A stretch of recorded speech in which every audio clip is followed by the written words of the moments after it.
नमस्कार, बहुत बहुत स्वागत आपका। आप देख रहे हैं हमारा बेहद खास कार्यक्रम रणनीति, आपके साथ मैं कुणाल गोस्वामी।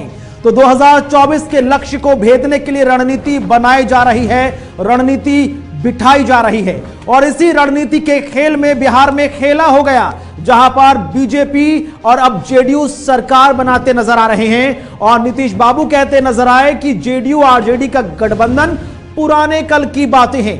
यानी कि जो महागठबंधन को एक और बड़ा सियासी झटका लग चुका है और बिहार में जो आम जनता है वो ये कह रही है कि ये कैसा खेला हो गया। आखिरकार जो सबसे ज्यादा विधायकों वाली पार्टी थी बिहार की, अब वो विपक्ष की भूमिका निभाती नजर आएगी और नीतीश कुमार जो अब तक सुशासन बाबू थे और हाल फिलहाल में पलटू राम कहे जा रहे थे, एक बार फिर से बिहार की राजनीति के केंद्र के धुरी में आ चुकी है। और यही वजह कहा जा रहा है कि बिहार में अगर आप लेफ्ट जाएं या राइट जाएं, सेंटर में आपको नीतीश कुमार ही मिलेंगे।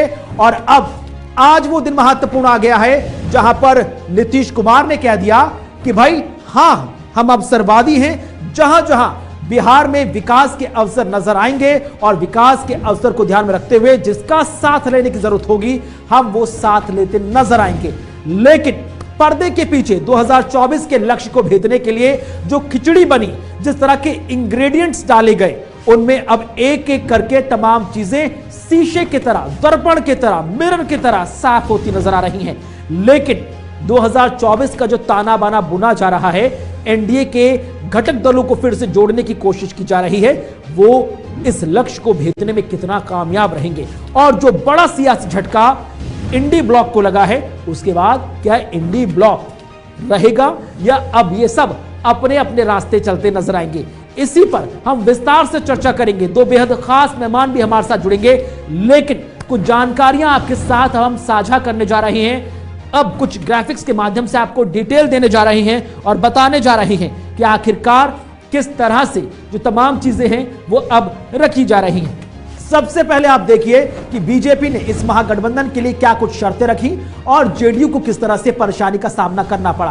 पहली शर्त जो नीतीश कुमार के इस्तीफे की थी, जी हां, नीतीश कुमार को लेकर बीजेपी की पहली शर्त यह थी कि भाई सबसे पहले नीतीश कुमार इस्तीफा दें और उसके बाद हम गठबंधन को सपोर्ट करने की बात करेंगे।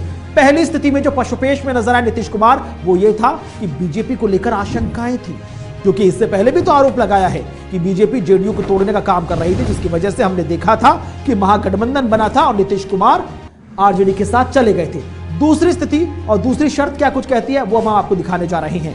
पहली कि भाई बीजेपी ने जो शर्त रखी थी कि पहले आप इस्तीफा दे दिए, उसके बाद समर्थन पत्र सौंपिए राज्यपाल को, उसके बाद बीजेपी अपने अगले पत्ते खोलेगी।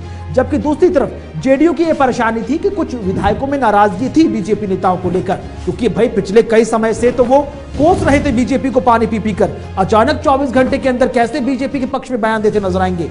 तीसरी बीजेपी की शर्त थी कि इस्तीफे के बाद एनडीए का नेता चुना जाएगा। नीतीश कुमार नो डाउट मुख्यमंत्री होंगे, लेकिन डेप्यूटी सीएम कौन बनेगा, किस तरह से बनेगा, क्या आधार रहेगा, ये तो बीजेपी विधायक दल के नेता चुनने के साथ साथ जेपी नड्डा जो बिहार में पहुंच रहे हैं वो चुनेंगे। और जेडीयू की तीसरी परेशानी कि जेडीयू में जो तमाम नेताओं के बीच एक राय बनाना बहुत बड़ी चुनौती थी कि भाई अब आपको 2024 को डिफेंड करना है तो एक साथ करनी पड़ेगी। अब आरजेडी के पास रास्ता क्या बचा? आरजेडी के पास पहला रास्ता बचा है कि भाई जेडीयू के 16 विधायकों के इस्तीफे कराए जाएं, जो नेक्स्ट टू इम्पॉसिबल चीज नजर आ रही है। अगर आपको संख्या बल दिखाना है तो आपको इन रास्तों पर चलना पड़ेगा। दूसरा रास्ता यह कहता है कि बहुमत के दौरान कुछ विधायक गायब हो जाए, बड़ी बात यही है। दूसरा रास्ता कहता है। तीसरा रास्ता क्या कहता है वो भी लगातार दर्शकों के सामने रख दीजिए कि कुछ विधायक क्रॉस वोटिंग कर दे। तो ये तीन ऐसे रास्ते हैं जो आरजेडी के पास नजर आ रहे हैं और अगर इनमें से एक भी काम कर गया तो हो सकता है कि खेला जो जेडीयू और बीजेपी करना चाह रही है, आरजेडी कहीं इनके साथ खेला ना कर दे। इसके अलावा अब सुशासन बाबू से जो पलटू राम का सफर है नीतीश कुमार का, वो कहता क्या है, कब कब नीतीश कुमार ने पलटी मारी है। 2013 का वक्त याद कीजिए, जब एनडीए की तरफ से नरेंद्र मोदी को प्रधानमंत्री पद का उम्मीदवार बनाया गया था 2012 में, जिसके बाद नीतीश कुमार का जो ख्याल था कि भाई मैं एनडीए का प्रधानमंत्री पद का उम्मीदवार हो सकता हूं, मेरे पास भी वही कैपेसिटी है जो नरेंद्र मोदी के पास है, 15-15 साल के शासन का रिपोर्ट कार्ड, नाराज हो गए। 17 साल पुराना रिश्ता तोड़ दिया एनडीए से। अकेले 2024-14 का चुनाव लड़ा। नतीजे ये आए कि सिर्फ 2 सीटें जेडीयू को मिली, बाकी जो 40 में से 38 सीटें थी वो बीजेपी ने जीत ली, एनडीए ने जीत ली। इसके बाद क्या हुआ, नीतीश कुमार नाराज हुए, कुर्सी छोड़ दी सीएम की और जीतन राम मांझी दलित चेहरे को सीएम की कुर्सी पर बैठा दिया।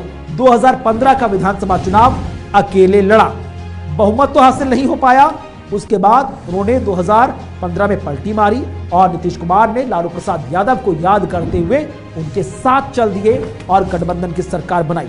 2017 में जेडीयू आरजेडी की सरकार को 2 साल भी पूरे नहीं हुए थे कि गठबंधन में दरारें नजर आने लगी। नीतीश कुमार असहज हो गए कि लालू प्रसाद यादव का कुर्बा उन पर भारी पड़ रहा है। 2017 में फिर उन्होंने तीसरी पलटी मार दी।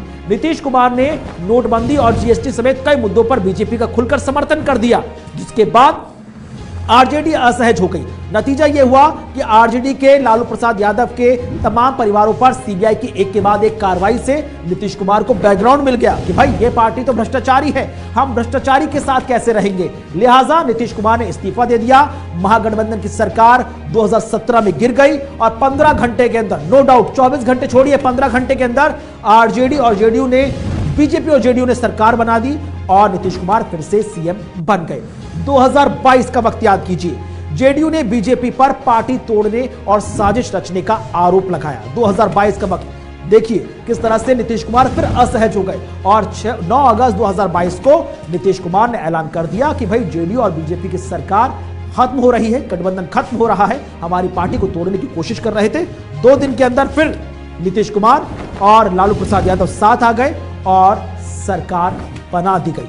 अब 2024 में जो इंडिया अलायंस के फैसलों को लेने में हो रही देरी के बाद नीतीश कुमार नाराज चल रहे थे, जिसके बाद तेजस्वी यादव को सीएम के तौर पर लालू प्रसाद यादव देख रहे थे और नीतीश कुमार पर दबाव बना रहे थे, जो कहीं ना कहीं नीतीश कुमार के लिए परेशानी का सबब था। जिसके बाद एनडीए की बैठकें तेज हुई और अब नतीजे हम सबके सामने हैं। इसी पर हम चर्चा को आगे बढ़ाएंगे। 2 खास मेहमानों से हम आपको रूबरू करवाने जा रहे हैं, एक एक करके दोनों को हम इंट्रोड्यूस करने जा रहे हैं। सबसे पहले जोरदार तालियों के साथ स्वागत करें राकेश कुमार जी का, राजनीतिक विश्लेषक हैं। बहुत बहुत स्वागत सर आपका, बहुत बहुत स्वागत। दूसरे बेहद खास मेहमान डॉक्टर सुनील कौशिक जी, वरिष्ठ पत्रकार हैं, आपका भी बहुत बहुत स्वागत सर।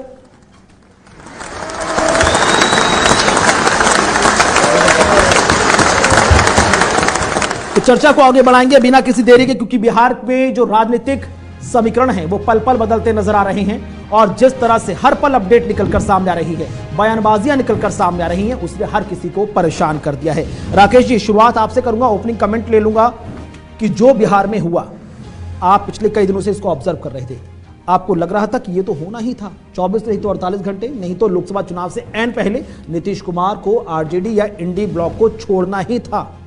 देखिए, जिस तरीके से इंडिया गठबंधन बना और नीतीश को संयोजक बनाने की बात आगे चली, और जब नीतीश कुमार जी को संयोजक बनाने के लिए किसी ने प्रस्ताव नहीं रखा और कांग्रेस पार्टी के मल्लिकार्जुन खड़गे को आम आदमी पार्टी के संयोजक अरविंद केजरीवाल ने नाम उनका प्रस्तुत किया और सभी ने सहमति जताई, तभी से कहीं ना कहीं नीतीश कुमार जी के मन में यह था कि मुझे इंडिया गठबंधन को छोड़ देना चाहिए। और उनकी जो इंडिया गठबंधन में संयोजक बनने की जो मन में ललक थी और कहीं ना कहीं प्रधानमंत्री पद का उम्मीदवार इंडिया गठबंधन की ओर से प्रोजेक्ट होने की जो उम्मीद थी वो चकनाचूर हुई। और अगर हम बिहार की राजनीति की बात करें तो कहीं ना कहीं नीतीश कुमार के भी जो लोकसभा के चुने हुए सदस्य हैं वो कहीं ना कहीं बीजेपी के संपर्क में थे, क्योंकि उनको भी यह पता था कि जिस तरीके से भारत में राजनीतिक घटनाक्रम चलते जा रहे हैं तो कहीं ना कहीं नीतीश की को यह डर था कि उनके लोकसभा सदस्य कहीं बीजेपी के पास ना चले जाएं। ठीक है। दूसरा, उनके कुछ विधायक भी लगातार लालू जी के संपर्क में थे, तो उनको अपनी पार्टी को बचाने का, अपने अस्तित्व को बचाने का भी कहीं ना कहीं उन पे एक प्रेशर था और उस प्रेशर को शिफ्ट ऑन करने के लिए उन्होंने ये ठीक समझा कि अगर मेरे कुछ लोकसभा सदस्य या मेरे विधायक ही टूटे तो उससे बढ़िया यह है कि मुझे अब लालू की पार्टी को छोड़कर मुझे दोबारा बीजेपी के पास जाना चाहिए। लेकिन इससे एक बात और स्पष्ट होती है कि जो आंकड़ा है, जो नंबर्स हैं और जो वोट हैं वो किसी को भी मिले, लेकिन बिहार की राजनीति में नीतीश कुमार ने लगातार ये दिखा दिया कि वो सीएम बन रहे हैं चाहे उन्हें किसी भी दल में जाना पड़े। और यह बात भी निश्चित है कि 2024 के लोकसभा के चुनाव के बाद बिहार में जो भी चुनाव विधानसभा का आएगा उसके अंदर नीतीश कुमार सीएम का चेहरा नहीं होंगे, चाहे वो बीजेपी के साथ मिलकर चुनाव लड़ें या दोबारा वो लालू की पार्टी रजत से मिलकर चुनाव लड़ें। यानी आखिरी तौर पर आखिरी उन्होंने ये रिस्क ले लिया। बिल्कुल ठीक है। सुनील जी आपके पास आऊंगा और समझने की हम कोशिश करेंगे कि नीतीश कुमार का जो सुशासन बाबू से पलटू राम तक का जो सफर है, 9वीं बार शपथ लेने जा रहे हैं, इसे आप किस तरह से देखते हैं सर? गोस्वामी, जितना मैं नीतीश जी को पर्सनली जानता हूं, जितनी मेरी वार्ता बिहार के तमाम नेताओं से रहती है, शरद यादव जी जब यहाँ थे तब मेरी कई बार नीतीश जी के बारे में भी चर्चा हुई। निश्चित तौर से नीतीश को समझना बहुत मुश्किल है, उनके दिमाग में क्या चल रहा है ये कोई जानना बहुत मुश्किल होता है लोगों के लिए। लेकिन भारतीय राजनीति में सत्ता तक पहुँचने के लिए हर व्यक्ति, चाहे कोई भी किसी भी राजनीतिक दल का हो, मतलब आउट ऑफ लिमिट जाकर के वो सब चीज़ें रणनीति अपनाता है। नीतीश जी ऐसा नहीं कोई नया काम कर रहे हैं, लेकिन ये जरूर है कि भारतीय राजनीति में सबसे कम सीट पाने वाला, सबसे कम वोट पाने वाला लगातार मुख्यमंत्री बना रहे, ये निश्चित तौर से एक संदेश देता है। और इसलिए संदेश देता है कि वो कहीं ना कहीं उस राजनीति का, बिहार की राजनीति का चाणक्य है। तमाम आरोप लगे, अपने दल की बात की जाए तो कोई भी उनकी पार्टी का राष्ट्रीय अध्यक्ष सम्मान विदाई नहीं ली उसने। तमाम आरोप प्रत्यारोप के साथ उनके जितने भी राष्ट्रीय अध्यक्ष जब से बने हैं इसी तरीके से जाते रहे। और देखा हो कि राष्ट्रीय अध्यक्ष कोई भी रहा हो, राष्ट्रीय संगठन में कोई भी पदाधिकारी रहे हो, लेकिन अंतिम निर्णय नीतीश जी का ही रहा। तो ये एकल परिवार की बात कर रहे हैं, जो आरोप लगाए जाते हैं कि एक ही परिवार की राजनीतिक दल है या एक ही, वो मुझे लगता है नीतीश में भी झलकता था कि तमाम राष्ट्रीय अध्यक्ष, जैसे लल्लन सिंह जी को लेकर के देखा जाए या उनसे पहले जो राष्ट्रीय अध्यक्ष थे, यही नीतीश जी ने आरोप लगाए थे कि बीजेपी के हाथों खेल रहे थे, वो बीजेपी के लिए कुछ भी करने के लिए तैयार थे। लल्लन सिंह को कैसे हटाया गया, इससे पहले भी तमाम राष्ट्रीय अध्यक्ष को आप देखिए तो वहाँ राष्ट्रीय अध्यक्ष का कोई मतलब नहीं था, केवल नीतीश जी को मुख्यमंत्री की कुर्सी चाहिए, सत्ता चाहिए। और वही है, देखो 9वीं बार मुख्यमंत्री बिहार की राजनीति में एक नया इतिहास रचने जा रहे हैं नीतीश जी।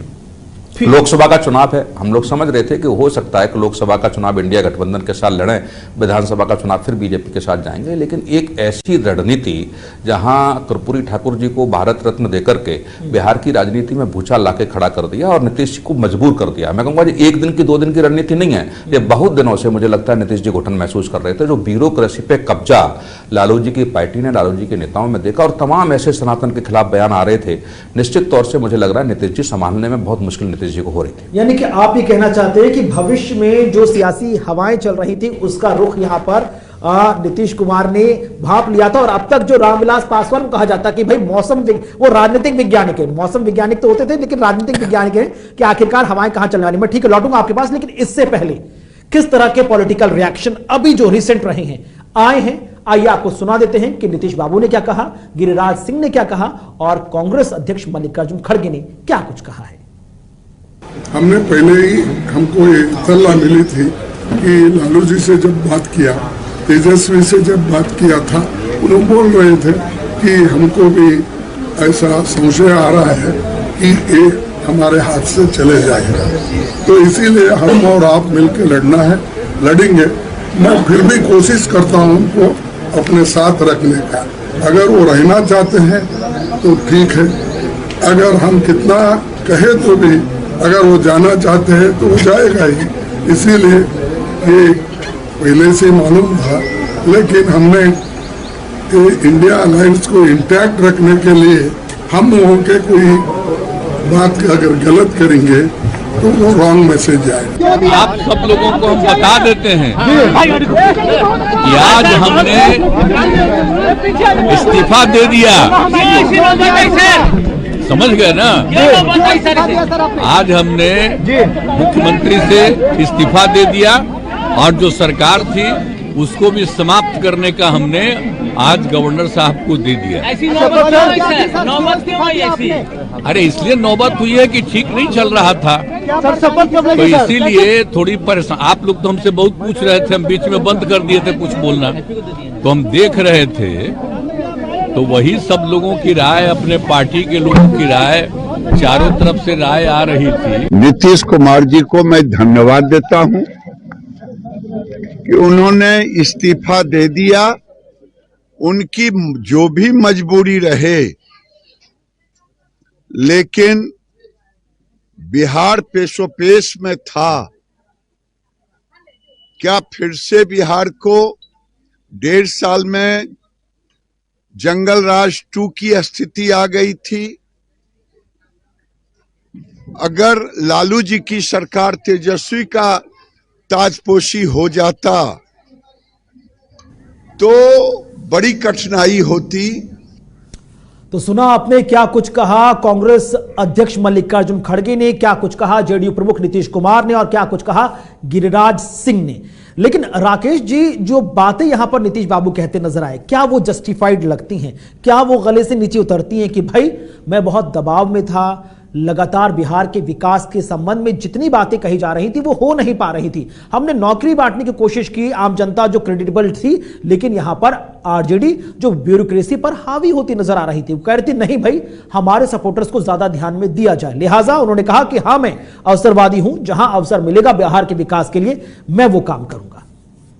देखिए गोस्वामी जी, सबसे बड़ी बात यह है कि अगर कोई ऐसा दबाव या परेशानी थी तो इतने लंबे समय से सरकार चल रही थी, उन्हें पहले भी मीडिया के सामने आके, या उनके पास ये ऑप्शंस पहले भी था। लेकिन इसमें दो मुख्य कारण जो हैं वो ये हैं। पहला तो ये कि कहीं ना कहीं लोकसभा चुनाव पास आ रहा है और लोकसभा चुनाव के पास आने के बाद उनकी पार्टी के कई बड़े नेता, चाहे वो लोकसभा के सदस्य हों या विधानसभा के सदस्य हों, लगातार दूसरी पार्टियों के संपर्क में थे जी। और उसी के साथ जब लालू जी की पार्टी और नीतीश कुमार की दोनों पार्टियों ने मिलकर सरकार को बनाया तो कहीं ना कहीं पिछले जब से सरकार बनी, जब से लगातार बिहार के अंदर कोई भी काम हो रहा हो तो वो सारा का सारा क्रेडिट कहीं ना कहीं तेजस्वी यादव लेने के लिए चालू हो चुके थे, लगातार वो क्रेडिट लेते आ रहे थे। और जिस तरीके से पिछले चुनाव के अंदर आपने देखा कि नीतीश कुमार की पार्टी को 50 का आंकड़ा भी पार नहीं कर पाई थी और सबसे छोटा दल वो बन गए थे, तो उन्हें कहीं ना कहीं अपने अस्तित्व को भी बचाना था और उन्हें यह पता था कि अगर लोकसभा चुनाव भी गठबंधन में लड़ा गया तो उनकी पार्टी को कहीं ना कहीं इंडिया गठबंधन के कारण कांग्रेस और आरजेडी और जेडीयू के अंदर तीनों में जब सीटों का बंटवारा होगा तो उनके हिस्से में सीटें भी कम आएंगी और उनकी पार्टी को उसी हिसाब से सीटें भी कम मिलेंगी। तो उन्होंने अपने अस्तित्व को बचाने के लिए और जो लगातार आरजेडी तेजस्वी यादव हर एक चीज का क्रेडिट ले रहे थे, चाहे वो नियुक्ति पत्र बांटने का क्रेडिट हो या वो जितना भी विकास बिहार में हो रहा हो, चाहे वो किसी के भी माध्यम से हो रहा हो, वो कहीं ना कहीं नीतीश कुमार की ओर जाता देख रहे थे। तो उन्होंने अपने राजनीतिक अस्तित्व को बचाने के लिए और कहीं ना कहीं बिहार में जो उन्होंने इतने लंबे समय से कार्य किया तो उन्हें यह डर था कि उस सारे कार्यों का क्रेडिट कहीं ना कहीं तेजस्वी यादव के पाले में ना चला जाए, तो उन्होंने ठीक एंड समय पर यह करा। और इंडिया गठबंधन जब बना तो उसके अंदर भी वो जो महत्वपूर्ण भूमिका चाह रहे थे, जैसा कि उन्होंने कहा भी कि जहां पर अवसर मिलेगा बिहार का विकास करने के लिए वो वहां पर जाएंगे। तो हो सकता है उन्हें ये लगा हो कि इंडिया गठबंधन के अंदर मुझे वो वाला अवसर नहीं मिल पाएगा जो मुझे एनडीए के साथ मिलेगा, तो उनका अपना व्यक्तिगत निर्णय है और बाकी जनता जनार्दन है, जनता को सब पता है। ठीक है, अब सुनील जी, क्योंकि यहां पर तो नीतीश कुमार कहते नजर आए कि भाई बिहार के विकास को लेकर जो बन पड़ेगा वो हम करेंगे, लेकिन पर्दे के पीछे आपने महसूस कर लिया था क्या नीतीश कुमार ये समझ गए हैं कि भाई 2024 का खेल अलग ही है, अगर हम एनडीए के साथ नहीं गए तो जो स्थिति हमारी लगातार कमजोर होती जा रही है और कमजोर हो जाएगी, बीजेपी फ्रंट फुट पर खेल रही है, एक के बाद एक महत्वपूर्ण फैसले लेती नजर आ रही है और हवा भी एनडीए के पक्ष में बन रही है, लिहाजा बची हुई साख बचानी है तो अब एनडीए का दामन थाम लो क्योंकि इंडी ब्लॉक में कुछ नहीं बचा है। नहीं, देखो लोकसभा 2019 का यदि आप आंकड़े देखेंगे तो नंबर 2 पर जेडीयू था, करीब 22% के आसपास वोट मिला, बीजेपी को 24% के आसपास वोट मिला। तो ये तो समझ में आ ही रहा था कि 2 नंबर की पार्टी वो है वोट पाने में। तो अब कैसे हो, क्या राजद के साथ जाकर के वो सीटें ले पाएंगे कि नहीं ले पाएंगे। दूसरा सबसे महत्वपूर्ण ये था कि ब्यूरोक्रेसी के अफसरों पर जो लालू जी की पार्टी ने दबाव बना करके जो कंट्रोल कर रखा था, नीतीश जी बहुत परेशान से, तमाम मेरे ब्यूरोक्रेसी के अफसरों से जब बात होती थी तो निश्चित तौर से यही लगता था कि नहीं, नीतीश जी के पार्टी के मंत्रियों की कुछ नहीं चल रही वहाँ पर, जो चाहते थे वो करा रहे थे। अब क्या ये सार्वजनिक रूप से लोकसभा के चुनाव से पहले आता तो लगता कि कमजोर मुख्यमंत्री के रूप में नीतीश जी इस समय काम कर रहे हैं, वो नहीं चाहते थे कि कमजोर मुख्यमंत्री के रूप में मेरा एक संदेश बिहार की जनता में जाए। दूसरा, तमाम मैंने कहा भी तमाम ऐसे बयान आ रहे थे जिन पर लगाम कसना बहुत मुश्किल हो रहा था। लालू जी की पार्टी के तमाम मंत्री खुल के बोले और मुख्यमंत्री को चुप्पी साधनी पड़े। इस समय 2024 में श्री राम मंदिर को लेकर के, सनातन को लेकर के जो माहौल बन रहा था, तमाम ऐसे बिहार से बयान आए जहां नीतीश जी अपने आप को बड़ा असहज महसूस करते थे। तो ऐसी स्थिति में कोई और रास्ता नीतीश जी के पास नहीं था। लल्लन सिंह को हटाने का जब निर्णय हुआ तभी से ये पटकथा लिखी जाने लगी थी। लगा था नीतीश जी को लल्लन सिंह कहीं ना कहीं जो अंदर की बातें हैं वो कहीं बाहर ना आ जाए, और लालू जी के लल्लन सिंह के बहुत अच्छे संबंध रहे हैं, तो तभी हम लोग कयास लगा रहे थे कि कुछ बड़ा होने जा रहा है। लेकिन भारत रत्न का पुरस्कार देकर के निश्चित तौर से बीजेपी ने दबाव बनाने का प्रयास किया, क्योंकि पूरा बिहार का इतिहास उठा के देखेंगे तो जो चीजें लालू प्रसाद यादव ने भारत रत्न जब मिला है उनके बारे में, कर्पूरी ठाकुर जी के बारे में बात, उनका कद बहुत छोटा करने का प्रयास किया। जैसे कांग्रेस पर तमाम आरोप लगते हैं कि सरदार वल्लभ भाई पटेल को आप देखिए या सुभाष चंद्र बोस को लेकर के देखिए, वही स्थिति बिहार में हो रही थी कि लालू प्रसाद यादव ने बहुत कद छोटा कर रखा था। ये थोड़ा सा लग रहा था कि अब स्थिति क्या होगी, आज भारत रत्न दिया जाता है, उसकी खुल के चर्चा लोकसभा के चुनाव में होगी। नीतीश जी उस चीज को आगे बढ़ाना चाहते थे, लालू प्रसाद यादव को रहते हुए नहीं बढ़ा पाएंगे। बहुत सारे ऐसे कारण थे ना, मुझे लगता है कि सही समय पर नीतीश जी ने अपना, लेकिन इन तमाम कारणों के बीच एक महत्वपूर्ण कारण जो नीतीश कुमार जी बार बार बता रहे थे, या जो पॉलिटिकल एक्सपर्ट्स बार बार रख रहे हैं टेबल पर, कि इंडिया अलायंस में लगातार हो रहे फैसलों में देरी भी बहुत बड़ी वजह है। ना वहां पर पीएम फेस प्रमोट किया जा रहा है, ना कोई बनाया जा रहा है, ना कौन संयोजकों होगा इसका भी पता नहीं, कॉमन मिनिमम प्रोग्राम क्या होगा इसका भी पता नहीं, किस तरह से आप सीट शेयरिंग का फॉर्मूला तैयार करेंगे इसका भी पता नहीं, क्या आपका मैनिफेस्टो के एजेंडे होंगे इसका भी पता नहीं।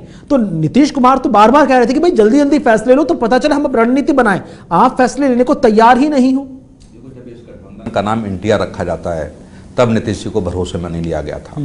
पहली बार समन्वय समिति की मीटिंग होती है, 14 पत्रकारों का बहिष्कार होता है, नीतीश जी को विश्वास में नहीं लिया जाता है। अगली बार जो वोट शेयरिंग को लेकर के है, वोट सीट को लेकर के, आप देखिए कि जब मध्य प्रदेश में एक चुनाव रैली बड़ी होनी थी और कमलनाथ जी के कहने पर उसको कैंसिल कर दिया गया, क्या इंडिया गठबंधन के लोगों को उसमें विश्वास लिया गया? बिल्कुल नहीं हुआ। मुंबई में बहुत अच्छे से याद है, अडानी के खिलाफ जब राहुल गांधी ने प्रेस कॉन्फ्रेंस की थी तो ममता बनर्जी बहुत बौखला गई थी, उसमें नीतीश जी भी थे। जब रात को डिनर हुआ कि हम इसी होटल में सारे लोग मौजूद हैं, हम लोगों को भनक तक नहीं, राहुल गांधी प्रेस कॉन्फ्रेंस इसी होटल में बैठ के करते हैं, यदि आपको भारत सरकार या मोदी सरकार के खिलाफ कुछ भी कहना है तो हम लोग क्यों नहीं, हमारे साथ प्रेस कॉन्फ्रेंस क्यों नहीं होती है? सरकार के खिलाफ अविश्वास प्रस्ताव आता है, क्या सारे लोगों को भरोसे में लिया गया? तो तमाम ऐसे कारण थे जहाँ लगता है, जैसे अभी देखिए न्याय यात्रा निकल रही है, तमाम संगठनों को नहीं लिया गया उसमें विश्वास में, इससे पहले जो यात्रा निकली उसमें भी सारे संगठनों को नहीं लिया गया। तो लगता था कि कांग्रेस एकल यात्रा पर चल निकली है और निश्चित तौर से जो कांग्रेस चाहेगी वही होगा। ये नीतीश जी बहुत अच्छे से समझ, लास्ट मीटिंग आप चर्चा कीजिए, जब सीताराम येचुरी प्रस्ताव रखते हैं नीतीश जी का, राहुल गांधी माइक उठा करके बोलते थे ममता बनर्जी सहमत नहीं है, जबकि उस मीटिंग में ममता बनर्जी नहीं थी।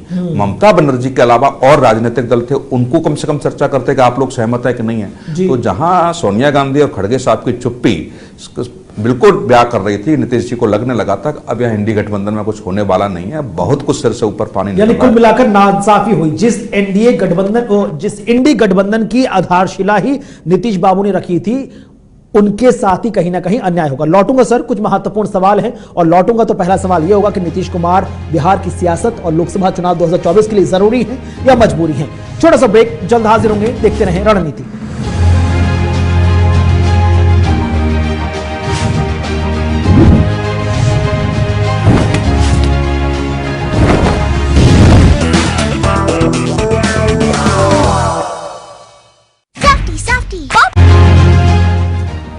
स्वागत है आपका ब्रेक के बाद बेहद खास कार्यक्रम रणनीति। आप देख रहे हैं बिहार की जो जिस तरह से राजनीति बदल रही है और राजनीति बदलने के पीछे भविष्य की रणनीति है, उसी पर दो बेहद खास मेहमान राकेश जी और सुनील जी हमारे साथ वरिष्ठ पत्रकार जुड़े हुए हैं, उनसे चर्चा को आगे बढ़ा रहे हैं।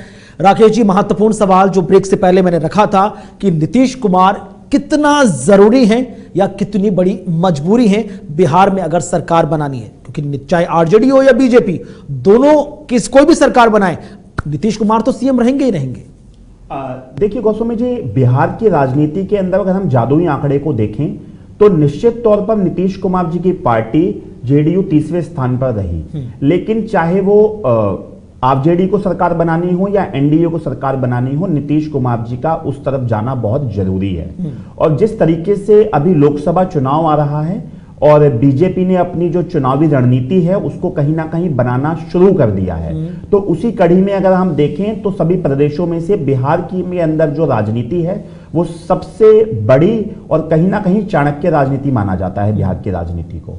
तो बीजेपी ने अपनी लोकसभा की तैयारी में कहीं ना कहीं शुरुआत बिहार से की है और उन्होंने बिहार के अंदर जिस तरीके से 40 लोकसभा सीटें हैं तो उन्होंने नीतीश कुमार को अपने खेमे में लाकर चाहे मुख्यमंत्री पद तो दिया लेकिन कहीं ना कहीं लोकसभा की 40 सीटों के लिए एक मास्टर स्ट्रोक खेलते हुए एनडीए की बहुत अच्छी एक जीत सुनिश्चित कर दी है। क्योंकि जैसे ही जेडीयू नीतीश कुमार एनडीए में शामिल हुए हैं वहां पर सीधे तौर पर ये इफेक्ट जो है वो लालू जी की पार्टी को जाएगा, आरजेडी को जाएगा और वो वीक होंगे कहीं ना कहीं। और एक बहुत बड़ा जो आघात है वो इंडिया गठबंधन पे भी पहुंचाया है। तो एक ही तीर से दो शिकार हो गए कि बिहार की राजनीति पर एनडीए का कब्जा होगा और दूसरा जो इंडिया गठबंधन था उसके अंदर एक बहुत बड़ी कहीं ना कहीं आघात हुआ है क्योंकि इंडिया गठबंधन को शुरू करने वाला, इनिशिएट लेने वाला और सभी दलों को इकट्ठा करके बात करने वाला जो पहला व्यक्ति अगर मैं गिनूं टॉप लीडर्स में से तो कहीं ना कहीं उनमें से एक नीतीश कुमार भी थे। तो जिस तरीके से आज बिहार की राजनीति के अंदर यह घटनाक्रम हुआ और सरकार बदली तो केवल बिहार की सरकार ही नहीं बदली, लोकसभा की 40 सीटों पे भी डायरेक्ट इफेक्ट आ गया और दूसरा इंडिया गठबंधन के जो नींव थी, जो स्तंभ थे, कहीं ना कहीं वो भी डगमगा गए हैं। सुनील जी, जिस तरह से राकेश जी कहते नजर आए कि सबसे बड़ा डेंट अगर किसी को लगा है तो वो इंडी ब्लॉक को लगा है, यानी कि इंडिया अलायंस को लगा है। आम आदमी पार्टी ऐलान कर चुकी है पंजाब दिल्ली में हम अकेले चुनाव लड़ते नजर आएंगे, ममता दीदी कह चुकी है टीएमसी में हम अकेले चुनाव लड़ते नजर आएंगे और अब जेडीयू यानी कि नीतीश कुमार वो तो कह चुके हैं भैया आप तो इंडिया अलायंस, आपको मुबारक हो, हम तो चले एनडीए के साथ आगे की सियासी रोटियां सेकने के लिए। अब आपको भविष्य क्या नजर आता है इंडिया अलायंस का? सुनील जी, इंडिया गठबंधन की आधारशिला रखने से पहले राष्ट्रीय अध्यक्ष बनने के बाद खड़गे साहब ने एक बात कही थी कि जो राजनीतिक दल जहां जितना मजबूत है उसी हिसाब से हम निर्णय करेंगे। निश्चित तौर से कांग्रेस उससे पलटी है। उत्तर प्रदेश में हम बात करेंगे तो 2009 के आंकड़े रखती है कि 2009 में कांग्रेस की क्या स्थिति थी। पंजाब की बात करें तो पिछले बार लोकसभा चुनाव की रणनीति अपनाती है। बिहार की बात करें तो 2004 की बात करती है। पश्चिम बंगाल की बात करें तो 2004 की बात करती है। तो निश्चित तौर से एक फॉर्मूला आपने जब अपना लिया और जो सीट पे नंबर 1 पे है, नंबर 2 पर है, नंबर 3 पे, मुझे लगता है उनका हक ज्यादा बनता है जी। तो एकल व्यवस्था जो कांग्रेस ने इस समय चला रखी है, जो निर्णय लेंगे, जैसे मैंने अभी कहा कि इंडिया का नाम रखा गया तो कांग्रेस ने निर्णय लिया, सारे राजनीतिक दलों को नहीं लिया। पत्रकारों का बहिष्कार हुआ, आपने मीटिंग करने की नहीं सोची कम से कम एक। दूसरा बात, जब ममता बनर्जी ने प्रधानमंत्री के दावेदार के रूप में खड़गे साहब का नाम रखा, आप देख रहे होंगे उस समय सोनिया गांधी जी की और खड़गे साहब की हवाइयां उड़ी हुई थी कि ये क्या हो गया।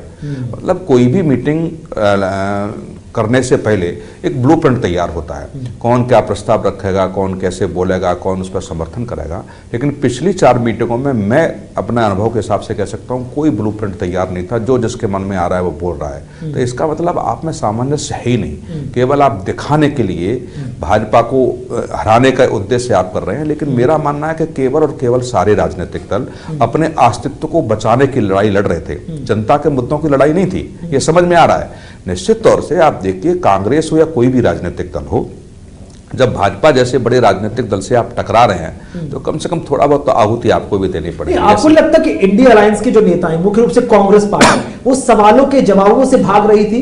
क्योंकि जब 5 राज्यों के विधानसभा चुनाव हुए थे, आप भी कई डिबेट्स में बैठे थे, कांग्रेस के नेताओं से सवाल किया जाता था आपका इंडिया अलायंस कहां है, तो वो कहते थे कि भाई विधानसभा चुनाव में हम अकेले चुनाव लड़ रहे हैं, इंडिया अलायंस लोकसभा चुनाव के लिए। अब तो लोकसभा चुनाव भी आ गया, अब वहां पर भी टीएमसी अकेले चुनाव लड़ रही है, दिल्ली और पंजाब में आम आदमी पार्टी अकेले चुनाव लड़ रही है। तो फिर इस इंडिया अलायंस का फिर आधार क्या रह गया जब आपको इंडिपेंडेंट ही चुनाव रखना था?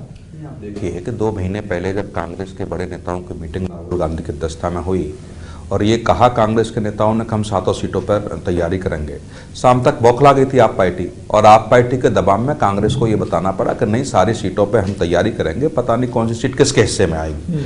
राहुल, आप देखिए अखिलेश यादव ने कहा कि 14 जनवरी तक यदि आपने फैसला नहीं लिया तो अब मैं खुद फैसला ले लूंगा। लेकिन 14 जनवरी से पहले 2 मीटिंग हुई, आपने निर्णय नहीं लिया वहां पर।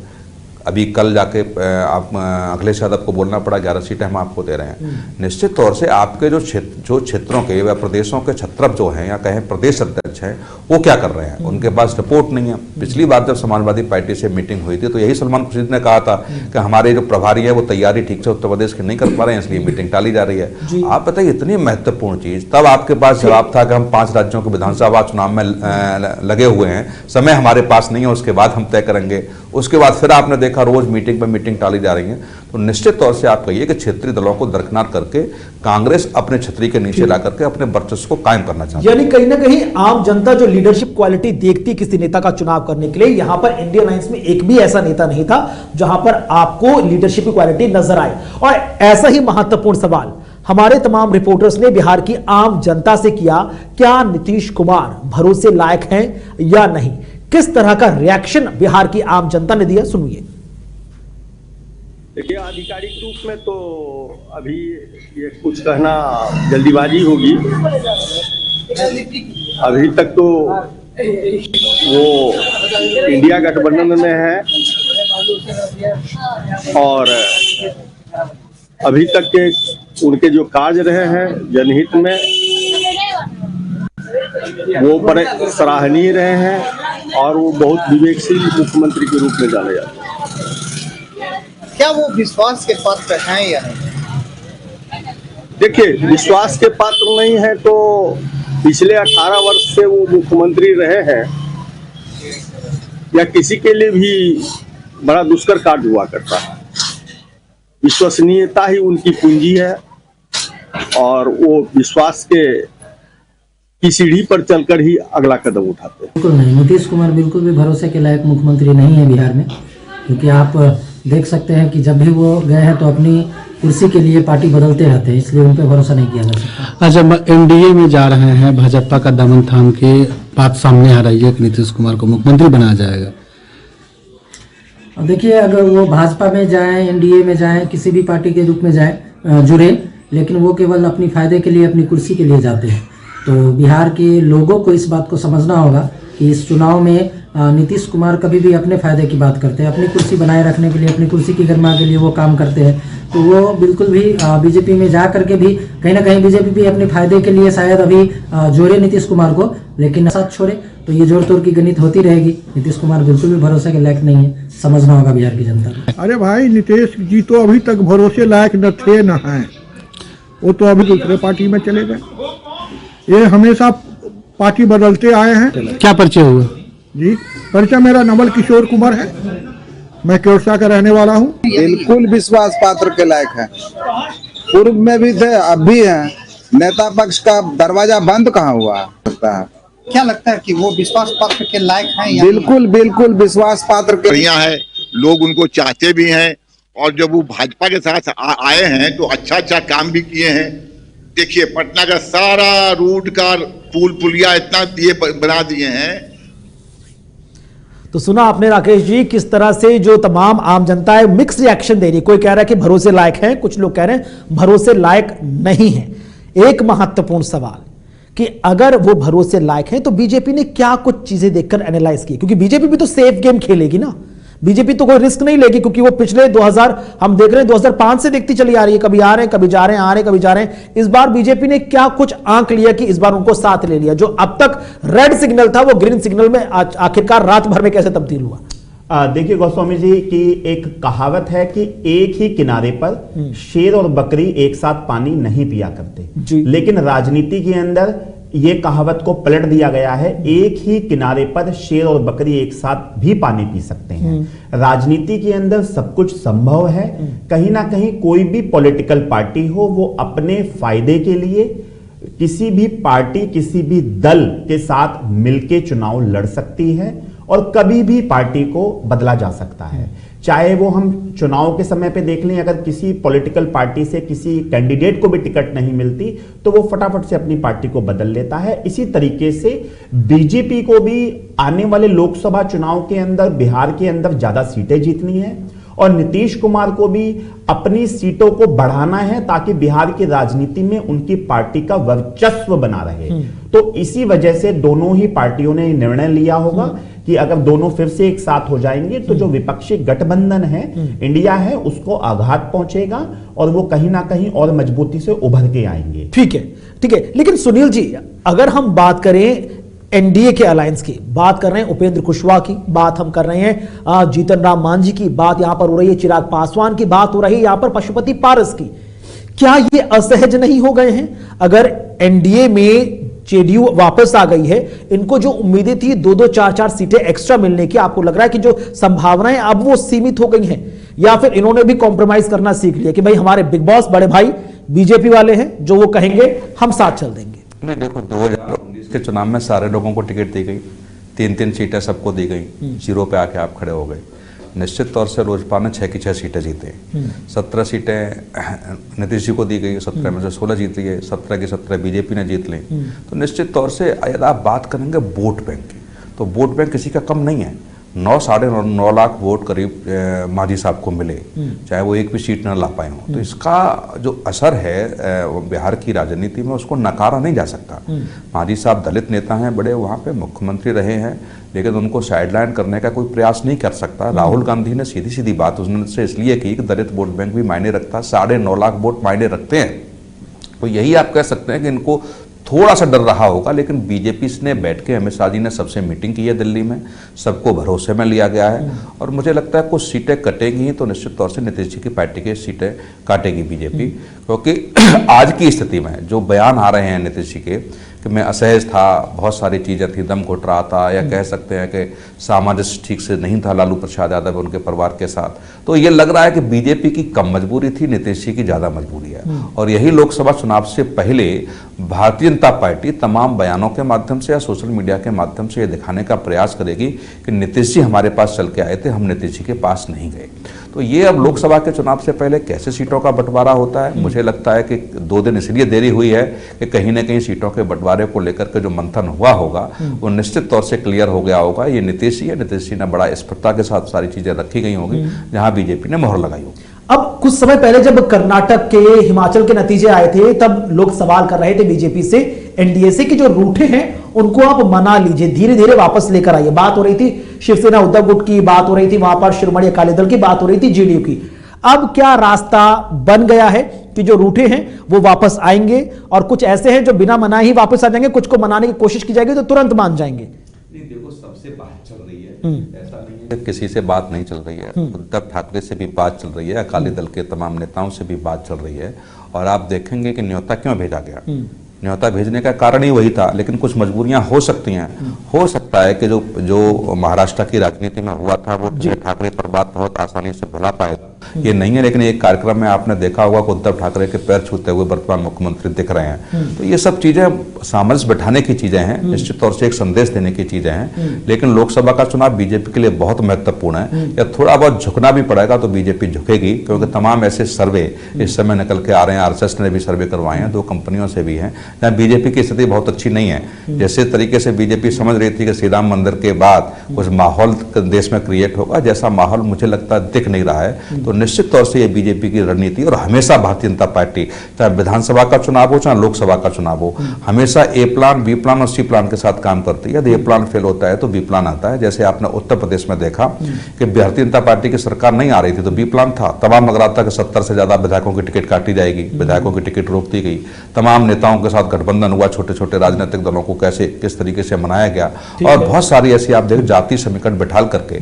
और फिर एक संदेश दीजिए आप उत्तराखंड में और उत्तर प्रदेश में, मुख्यमंत्री हार गया तब भी मुख्यमंत्री है, उप मुख्यमंत्री हार गया फिर भी उप मुख्यमंत्री है। तो ये अमित शाह ने, या कह सकता हूं कि गुजरात टीम ने ये संदेश देने का प्रयास भी किया, जो हमारा है वो हमारा है, चाहे आप चुनाव हारिए या जीतिए, इसके कोई मायने नहीं है। यानी कुल मिलाकर जो राजनीति कहा जाता है कि संभावना का खेल है, उन्हीं संभावनाओं को देखते हुए यहां पर ये तमाम चीजें जमीन पर उतारी गई। बहुत बहुत शुक्रिया आप दोनों खास मेहमानों का हमारे साथ कीमती समय साझा करने के लिए और बिहार की पल पल बदलती राजनीति पर विस्तार से अपने विचार रखने के लिए। बहरहाल रणनीति में आज बस इतना ही। वक्त छोटे से ब्रेक का।